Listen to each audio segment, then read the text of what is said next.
vote bank की राजनीति का हथियार बनाने वालों ने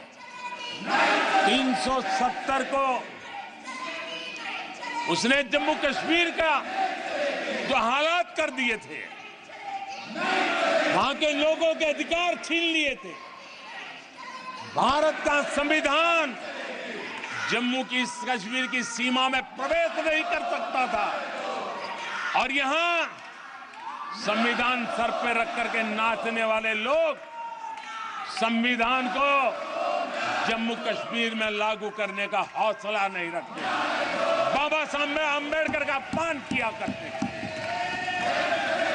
और 370 का वो जमाना था,